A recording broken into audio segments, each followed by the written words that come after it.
మహబూబ్ నగర్ నుంచి చెల్లా వంశీచంద్ రెడ్డి భారీ మెజారిటీతో విజయం సాధించడం ఖాయమన్నారు దేవరకద్ర ఎమ్మెల్యే జి మధుసూదన్ రెడ్డి. కాంగ్రెస్ పాలనను డీకే అరుణ తప్పుపట్టడం విడ్డూరంగా ఉందన్నారు. పార్లమెంట్ ఎన్నికల్లో బీజేపీ ప్రజలు ఖచ్చితంగా బుద్ధి చెబుతారంటున్న మధుసూదన్ రెడ్డితో మా ప్రతినిధి శంకర్ ఫేస్ టు ఫేస్. ఎన్నికల్లో అన్ని ప్రధాన పార్టీలు సత్తా చాటేందుకు సిద్ధమయ్యాయి. ఈ నేపథ్యంలో కాంగ్రెస్ గెలుపు ఖాయమంటున్నారు దేవరకద్ర ఎమ్మెల్యే జి మధుసూదన్ రెడ్డి. ప్రస్తుతం మనతో ఆయన ఉన్నారు, ఆయనతో మాట్లాడదాం. అన్న చెప్పండి అన్న, ఓవరాల్గా ఇప్పటికైతే పూర్తి స్థాయిలో అభ్యర్థుల ఖరారు అయిపోయింది. మొత్తంగా అయితే ఇంకా పార్టీ ప్రచార హోరు ఇదంతా కూడా రాబోయే రోజుల్లో చూడబోతున్నాం. అసలు ఎట్లా ఉండబోతుంది అనుకున్నా, ఏం చెప్పదలుచుకున్నారు? చాలా బ్రహ్మాండంగా ఉండబోతా ఉంది.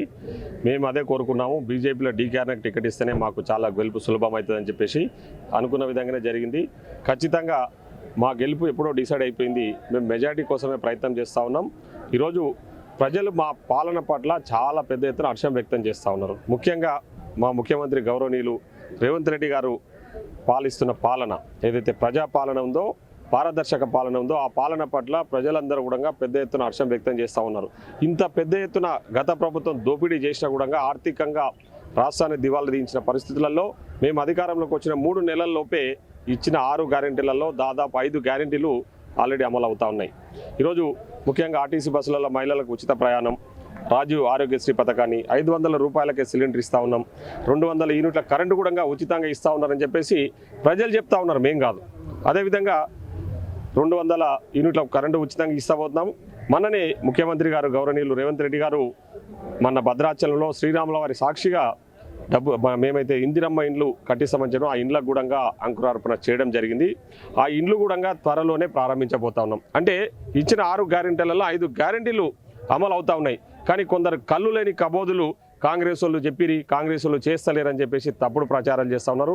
ఈరోజు కూడా నేను చూసిన ఎవరో ఈ పార్లమెంటు తరఫున బీజేపీ పార్టీ తరఫున పోటీ చేయబోతున్న అభ్యర్థి కాంగ్రెస్ వాళ్ళు ఇచ్చిన హామీలు ఏవి నెరవేర్చలేదు. కాబట్టి ప్రజలందరూ కూడా కాంగ్రెస్ వాళ్ళను ఇప్పుడు మీరు అన్నట్లు అసెంబ్లీ ఎన్నికల్లో కాంగ్రెస్ పార్టీ వైపు ప్రజలు మొగ్గు చూపారు. కానీ పార్లమెంట్ ఎన్నికలు అందుకు భిన్నంగా ఉంటాయి. ఖచ్చితంగా గెలుపు మాదేనని చెప్పి కూడా బీజేపీ అభ్యర్థిగా ఉన్నటువంటి అరుణ అంటున్నారు. దాన్ని ఎలా చూస్తారు? నేను అదే చెప్పబోతా ఉన్నా. బీజేపీ అరుణ గారు ఏమైతే మాట్లాడిరో, కాంగ్రెస్ వాళ్ళు 6 గ్యారెంటీలు ఇచ్చారు, 6 గ్యారెంటీలు ఏవి అమలు చేయట్లేదని చెప్పేసి కళ్ళు లేని కబోదుల్లాగా మాట్లాడుతూ ఉన్నారు. వీళ్ళు మాట్లాడే ప్రజలు పట్టించుకునే పరిస్థితుల్లో లేరు. ఎందుకంటే 10 సంవత్సరాలుగా ఈ రాష్ట్రంలో అంటే ఈ దేశంలో అధికారంలో ఉండి బీజేపీ పార్టీ తెలంగాణ రాష్ట్రానికి చేసింది ఏంది, ముఖ్యంగా మహబూబ్నగర్కు మీరు ఒరగబెట్టింది ఏంది? ముఖ్యంగా నువ్వు 2019లో మార్చిలో ఏదో జైన్ అని చెప్తా ఉన్నావు కదా, అప్పటి నుంచి ఇప్పటి వరకు పాలమూరు గురించి ఎక్కడ ప్రస్తావన చేసినావు? నువ్వు మీ బీజేపీ పార్టీలో అధికారంలో ఉంది కదా కేంద్రంలో, ఏం నిధులు తీసుకొచ్చినావు పాలమూరుకి? ఇక్కడ పక్కనే పాలమూరు రంగారెడ్డి లిఫ్ట్ ఇరిగేషన్ ఉంది, దానికి జాతీయ హోదా ఎందుకు ఇప్పించలేదని చెప్పేసి నేను మిమ్మల్ని ఈ సందర్భంగా మీ ద్వారా బీజేపీ పార్టీ అభ్యర్థిని అడుగుతా ఉన్నా. సో ఈరోజు ఏ అభివృద్ధి కార్యక్రమాలు జరిగినా గతంలో కాంగ్రెస్ చేసింది మళ్ళీ ఇప్పుడు చేస్తూ ఉన్నాం. వచ్చిన 3 నెలల్లోనే అద్భుతంగా 5 గ్యారంటీ పథకాలను ప్రజలకు అందిస్తున్నాం. ప్రజలందరూ కూడా పూర్తిగా హర్షం వ్యక్తం చేస్తూ ఉన్నారు. ఏ ఊరికి పోయినా బ్రహ్మరథం పడతా ఉన్నారు. గత వారం రోజులుగా అన్ని పార్టీలు ఖాళీ అయిపోతా ఉన్నాయి. ముఖ్యంగా బీఆర్ఎస్ పార్టీలో ఉన్న వాళ్ళంతా కాంగ్రెస్లోకి వస్తూ ఉన్నారు. నిన్నటి నుంచి బీజేపీ పార్టీలో ఉన్న అతి కొద్ది మంది కూడా మా పార్టీలో చేరుతా ఉన్నారు.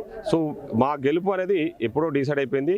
మేము భారీ మెజారిటీతో ఇక్కడ వంశీచంద్ రెడ్డి గారిని గెలిపించుకోబోతా ఉన్నాం. అంటే అన్న, ఒకవైపు అది అలా ఉంచితే ఎమ్మెల్సీకి సంబంధించి కూడా ఓవరాల్గా స్థానిక సంస్థలలో ఇప్పుడు ఇప్పటికే ఇక్కడ పోటీ చేసిన వాళ్ళు కూడా వారి నామినేషన్ కూడా పూర్తిగా రద్దు చేసుకున్నటువంటి పరిస్థితి కనిపిస్తుంది. అంటే వాళ్ళు ఎందుకోసం రద్దు చేసుకున్నారంటే, వాళ్ళ ఉపసంహరణ ఎందుకు చేసుకున్నారు, వాళ్ళ సమస్యలు ఏం చెప్పారు మీతో? వాస్తవంగా గత ప్రభుత్వంలో ఎంపీటీసీలు కానీ సర్పంచ్లు కానీ స్థానికంగా చాలా ఇబ్బందులు పడ్డారు. ఎందుకంటే వాళ్ళు చేసిన పనులకు సంబంధించిన బిల్స్ కూడా ఇవ్వలేదని చెప్పేసి కొందరు సర్పంచులు ఆత్మహత్యలు చేసుకున్న సందర్భాలు ఉన్నాయి. సో అదేవిధంగా ఎంపీటీసీలు కూడా వాళ్ళ ఆత్మగౌరవానికి సంబంధించిన సమస్య. ఈరోజు వాళ్ళు ఎంపీటీసీలు గెలిచిన కానీ వాళ్ళు గత ప్రభుత్వంలో ఎక్కడ కూడా మాకు న్యాయం జరగలేదు. మా ఆత్మగౌరవం కూడా దెబ్బతిన్నది. కాబట్టి ఈరోజు మేము ఎన్నికల్లో పోటీ చేయడం జరిగింది. నామినేషన్ వేసిన తర్వాత మేము మా మంత్రి గారు జూపల్లి కృష్ణారావు గారు మా ముఖ్యమంత్రి గారితో మాట్లాడి వారి సమస్యలు పరిష్కరిస్తాం, వాళ్ళ ఆత్మగౌరవాన్ని దెబ్బతినకుండా వాళ్ళకి ఆత్మగౌరవం కల్పిస్తామని చెప్పడం వల్లనే ఈరోజు మా మీద నమ్మకంతో వాళ్ళు ఈరోజు ఎంపీటీసీల సంఘం ఫోరం అధ్యక్షుడైన కృష్ణాగౌడ్ గారు కానీ తదితరులందరూ కూడా విత్డ్రా చేసుకోవడం జరిగింది. సో ఖచ్చితంగా వారి సమస్యలను పరిష్కరిస్తాం. నేను ఈరోజు చెప్తా ఉన్నా, ఇక్కడ ఏ ఎన్నిక వచ్చినా ఇప్పటి నుంచి మేము మన రాష్ట్రంలో అధికారంలోకి వచ్చిన కాబట్టి ఏ ఎన్నిక జరిగినా ఎమ్మెల్సీ జరిగినా ఎంపీ జరిగినా ఎంపీటీసీ జరిగినా జెడ్పీటీసీ జరిగినా సర్పంచ్ జరిగినా అన్ని కూడా కాంగ్రెస్ పార్టీ గెలవబోతా ఉంది భారీ మెజార్టీతో అని చెప్పేసి ఈ సందర్భంగా తెలియజేస్తా ఉన్నా. చూస్తున్నాం ఓవరాల్గా ఖచ్చితంగా పార్లమెంట్ ఎన్నికల్లో కాంగ్రెస్ పార్టీనే విజయం వరించబోతుందని చెప్పి, అదేవిధంగా ఎమ్మెల్సీ ఎన్నికలకు సంబంధించి స్థానిక సంస్థల ఎన్నికల్లో గతంలో పనిచేసినటువంటి ఎంపీటీసీలు మిగతా స్థానిక సంస్థలకు సంబంధించిన వారందరూ కూడా పేరుకు మాత్రమే పరిమితమయ్యారు. వారి కష్టాలను బీఆర్ఎస్ పార్టీ ప్రభుత్వం పట్టించుకోలేదు కాబట్టి స్థానిక సంస్థల ఉప ఎన్నికల్లో పూర్తి స్థాయిలో ఎమ్మెల్సీ అభ్యర్థిగా ఉన్నటువంటి మనే జీవన్ రెడ్డి విజయం సాధిస్తాడు. పార్లమెంట్ ఎన్నికల్లో బీజేపీ పార్టీ 3వ ప్లేస్కు పడిపోతుంది, ఫస్ట్ ప్లేస్లో కాంగ్రెస్ పార్టీ ఉండబోతుందని చెప్పి కూడా దేవరకద్ర ఎమ్మెల్యే జేఎంఆర్ చెప్తున్నటువంటి పరిస్థితి కనిపిస్తుంది. ఇది ఇక్కడ latest update. Camera person Nageswara Shankar Goud, big TV, Mahabubnagar నుండి.